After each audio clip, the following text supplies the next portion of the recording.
So springtime is upon us, and the weather is beautiful. Flowers are blooming and people are breaking out the shorts and t-shirts. But if you're like me, you're miserable and stuck at home with a runny nose and puffy eyes.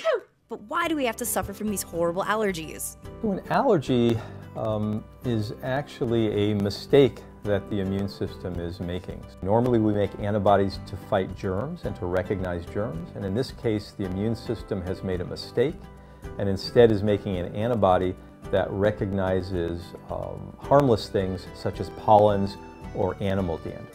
Inside every allergy sufferer, there lies an immune system that mistakenly produces an antibody known as immunoglobulin E. When these unfortunate people breathe in the pollen, the antibody triggers an allergic reaction. But we're not talking about just any kind of pollen here. It's commonly thought that allergy-causing pollens come from big flowers like this. But actually, that pollen is too heavy to go airborne. Allergies are caused by pollen from trees and grasses that's small and light enough to be carried by the wind. When the immune system, somebody who's allergic, recognizes these pollens, immunoglobulin E activates cells of the immune system, mast cells, and these mast cells release chemicals that cause allergic reactions.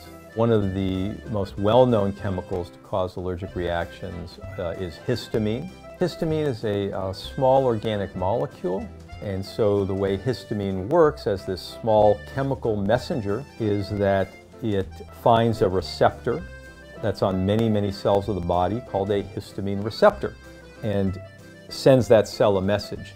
For example, in the blood vessels, it binds to that receptor, it tells that blood vessel to become leaky, which causes the runny nose that you get. Or for example, there are receptors on nerves which the histamine will activate, and that gives you the sensation of that itchy nose that you might feel during pollen exposure. So, if you're wheezing and sneezing this spring, try to stay indoors early in the morning when there's more pollen floating about. But if you have to go out there, at least pack some tissues, and maybe some antihistamines.